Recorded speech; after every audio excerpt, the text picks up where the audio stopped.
সাল্লাল্লাহু আলাইহি ওয়াসাল্লাম তার মা আমিনার কাছে ফেরত আসলেন। আরবের নিয়ম অনুযায়ী 6 বছর দুধ মাকে লালন পালনের দায়িত্ব দিতে হয়। কয় বছর? এটা হলো যারা আরবের সম্ভ্রান্ত বংশের ছেলে তাদেরকে এটা করা হতো।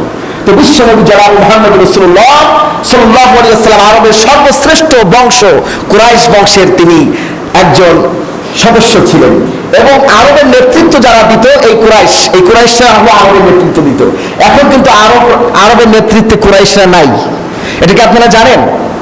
আরবের নেতৃত্বে এখন কুরাইশরা নাই, এখন ইয়ামিনের ক্ষমতায়। কারা ক্ষমতায়? আরবের ক্ষমতায় কারা?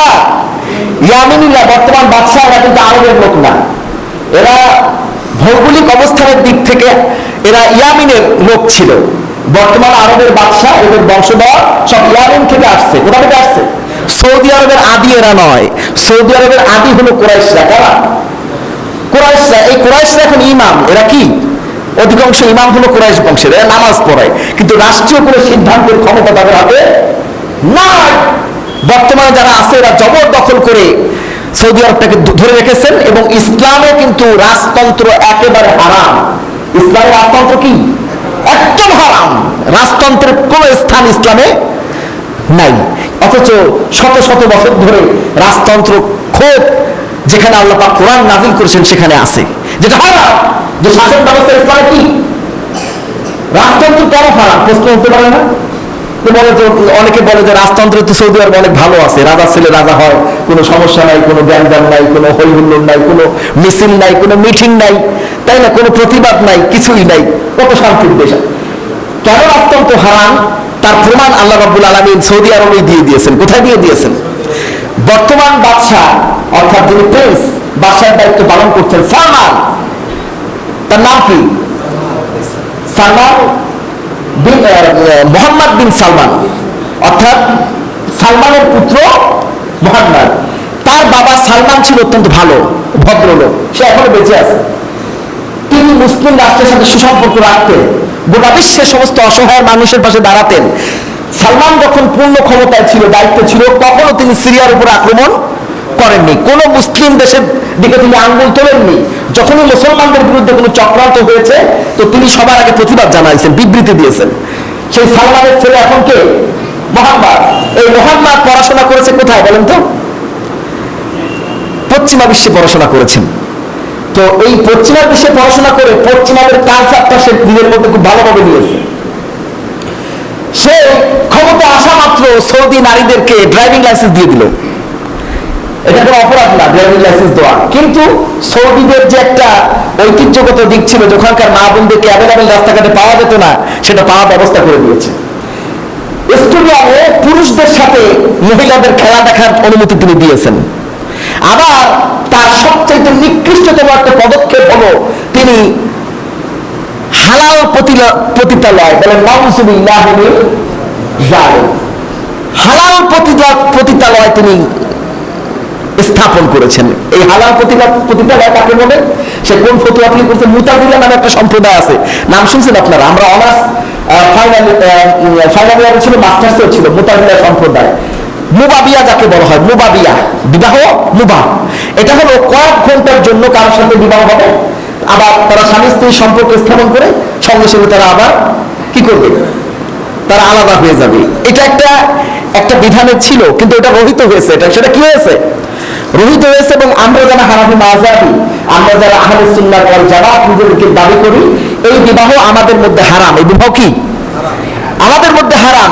সে সেই বিষয়টাকে সামনে নিয়ে সে তার পোষ মারা কিছু আলেমদের দিয়ে ফতোয়া দিয়া সে এই হালাল পতিতালয় স্থাপন করেছে, যেখানে হালাল কোনো গুনাহ হবে না। বলেন নাউযুবিল্লাহ মিন যালিক।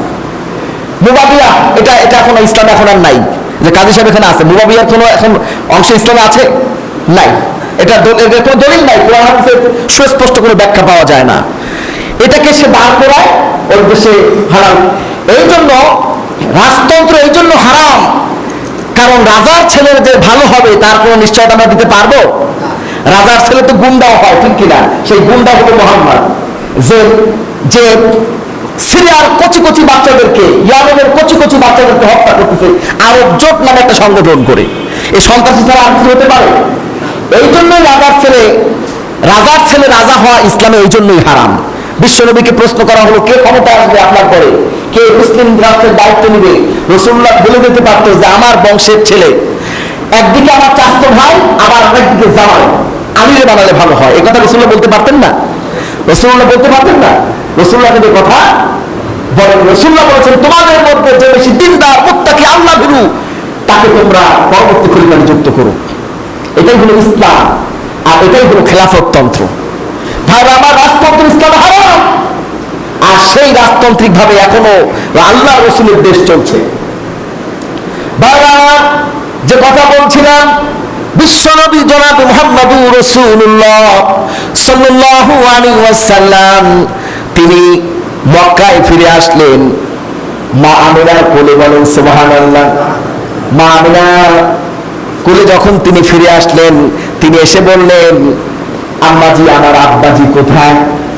আম্মাজি, আমার আব্বু কোথায়? বাবা আমার হযরতে আমিনা তিনি চোখের পানি মুছতে লাগলেন, বললেন, বাবাজি, তোমার আব্বাজি আজ দুনিয়াতে নাই, তোমার আব্বাজি আজ দুনিয়াতে নাই। বিশ্বনবী জনাব মুহাম্মদ রাসূলুল্লাহ, ছোট্ট মানুষ বোঝে না, বারবার একই প্রশ্নই করে। নবী করিম সাল্লাল্লাহু আলাইহি ওয়াসাল্লাম মাঠে খেলা দেখতে যেত বিকেল বেলায়। তো প্রতিদিন সন্ধ্যা যখন হতো, গধূলি লগ্নে প্রত্যেকের পিতা এসে তার সন্তানদেরকে সাথে নিয়ে যেত। আর রাসূল করিম সাল্লাল্লাহু আলাইহি ওয়াসাল্লাম পাহাড়ের বাবুদেশে বসে বসে কাঁদতো যে সবার আব্বা নিতে আসে, আমার আব্বা কেন নিতে আসে না?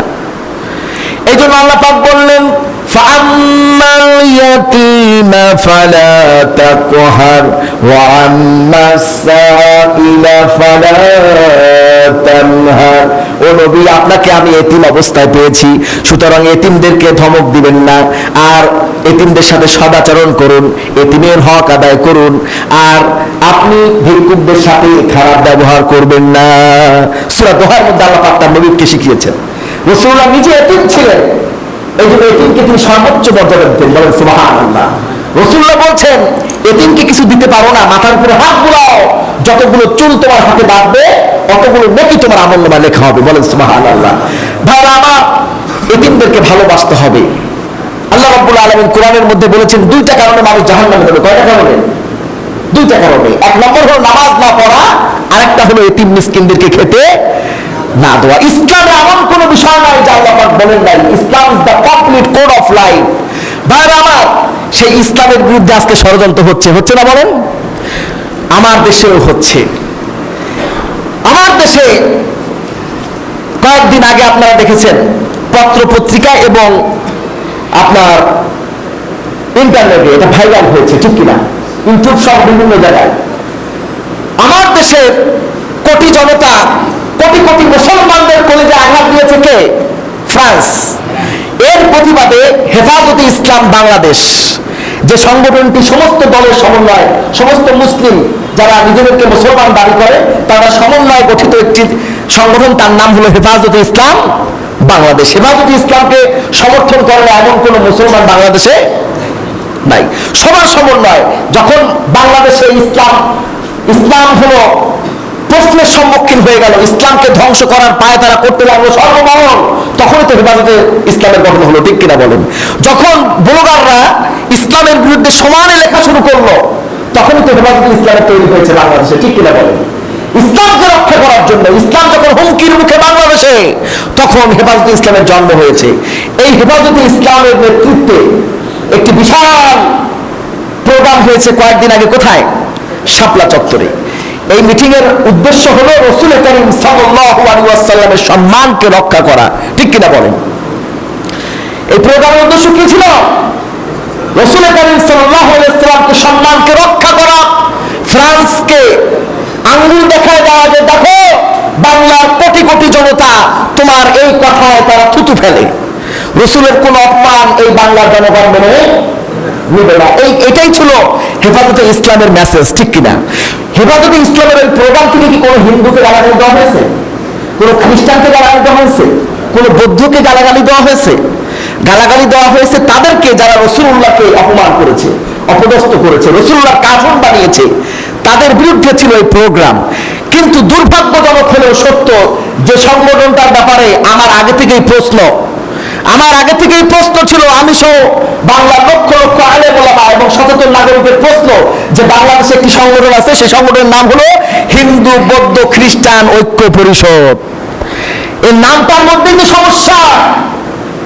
হিন্দু বৌদ্ধ খ্রিস্টান তোমরা ঐক্য হলা, মুসলমানদেরকে কেন বাদ দিয়া হলা? তার মানে হলো তোমাদের জন্ম হয়েছে ইসলামের বিরুদ্ধে ষড়যন্ত্র করার জন্য, ঠিক কিনা বলে? এই হিন্দু খ্রিস্টান বৌদ্ধ ঐক্য পরিষদ তারা চট্টগ্রামে একটা প্রোগ্রাম ডাকলো, হেফাজতুল ইসলামের এন্ট্রি। প্রোগ্রামটা কি? প্রোগ্রামটা হলো, তাদের স্লোগান কি ছিল শুনুন, হেফাজতের দুই গালে জুতা মারো তালে তালে। বলে নাউজুবিল্লাহ মিন যালিক। এই হিন্দু খ্রিস্টান বৌদ্ধ পরিষদ যারা করেছ, আজকে এই দুটো চ্যানেল আমাদের এখানে আসছে, এখান থেকে লক্ষ লক্ষ মানুষ দেখবে। আমি এই মিডিয়ার মাধ্যমে বলতে চাই, হিন্দু খ্রিস্টান ঐক্য পরিষদ যারা বলেছ, বাংলার মানুষের কাছে স্পষ্ট তোমরা ইসলামের বিরুদ্ধে এই সংগঠন করেছো। 16 কোটি, যে দেশে 16 কোটি তাওহীদি জনতা, তাদের বিরুদ্ধে ষড়যন্ত্র করে তোমরা এই ঐক্য পরিষদ গঠন করেছো। এই বাংলাদেশ হলো সাম্প্রদায়িক সম্প্রীতির একটা দেশ। কিছুদিন আগে পূজা হলো, কোন মুসলমান কি কোন মন্দিরের মাইক খুলে নিছে? নাইনি। খ্রিস্টানদের বড়দিন হবে সামনে, কোন মুসলমান কি বাধা দিবে? বাংলাদেশের মতো ধর্মীয় স্বাধীনতা ভোগ পৃথিবীর অন্য কোনো দেশে করে না। কিন্তু দুঃখজনক হলো সত্য, মুসলমানদের দেশে মুসলমানরাই ধর্মীয় স্বাধীনতা পায় না। এ কথা বলতে আমি বাধ্য হলাম। কেন বাধ্য হলাম? আমাদের দেশে ডিজে পার্টিতে কোনো অনুমতি লাগে না, লাগে? কনসার্টে অনুমতি লাগে, কিন্তু তাফসীরুল কোরআন মাহফিলের জন্য 1 মাস আগে প্রশাসনের অনুমতি ভিক্ষা চাওয়া লাগে। তাহলে মুসলমানরা কিন্তু ধর্মীয়ভাবে স্বাধীন বাংলাদেশে নাই। ভারতের মতো দেশে, ভারতে আমি 3-3বার প্রোগ্রাম করেছি, ভারতের অনেকগুলো চ্যানেল আমার সাবস্ক্রাইব করা, ওখানে প্রতিনিয়ত তাদের বড় বড় মাহফিল হচ্ছে।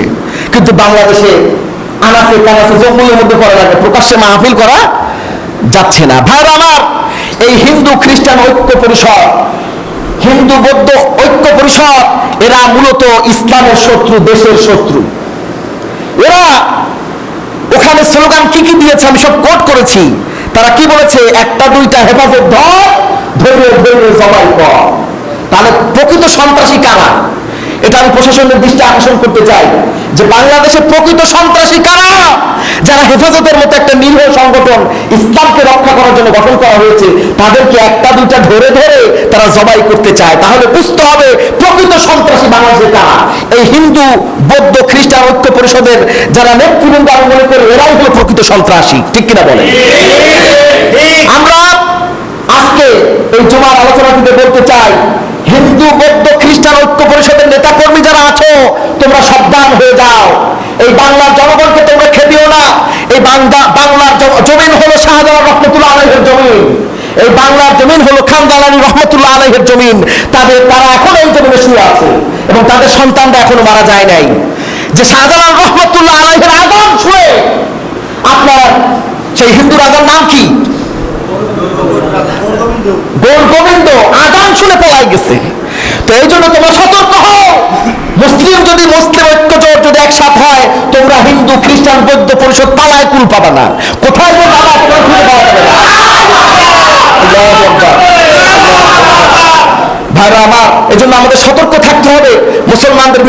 মুসলমানদের বিরুদ্ধে চতুর্মুখী ষড়যন্ত্র চলছে। আমরা বিভিন্ন মত ও আদর্শে বিশ্বাসী হতে পারি, হয়তোবা আমরা এখন ভাবছি যে এগুলো তো হেফাজতের বিরুদ্ধে বলছে, আমাদের বিরুদ্ধে তো বলেনি। এরা কিন্তু আস্তে আস্তে সাহস পাচ্ছে, এভাবে আস্তে আস্তে করে মুসলমানদের বিরুদ্ধে মূলত এরা ষড়যন্ত্র করছে। এই হেফাজতের 1টা 2টা হেফাজত ধরে ধরে জবাই কর, হেফাজত কারা? মুসলমান। আর এই স্লোগান দিচ্ছে হিন্দুর বাচ্চারা। তারা আমাদেরকে এই জমিন হলো মুসলমানদের জমিন, এই মুসলমানদের জমিনে বসে তারা মুসলমানদেরকে জবাই দেওয়ার হুমকি দিচ্ছে। এবার আপনারা সতর্ক থাকবেন। সমস্ত মুসলমানদের এখন ঐক্য হওয়ার কোনো বিকল্প নাই, কোনো বিকল্প নাই। আমরা বিভিন্ন দল আদর্শ তৈরি পারি, কেউ বিএনপি, কেউ আওয়ামী লীগ, কেউ চরমনাই, কেউ জামাত হতে পারি, কিন্তু ইসলামের প্রশ্নে আমরা সবাই কি? আল্লাহ রাব্বুল আলামিন আমাদের সকলকে ঐক্যবদ্ধভাবে ইসলামের বিরুদ্ধে যত রকমের ষড়যন্ত্র আছে তার প্রতিবাদ এবং সম্মুখ এর প্রতিরোধ করার তৌফিক দান করুন। সকলে বলে আমিন। আমাদের যাদের সুন্নাত বাকি আছে, আমরা সুন্নাত আদায় করে নিই। আসসালামু আলাইকুম।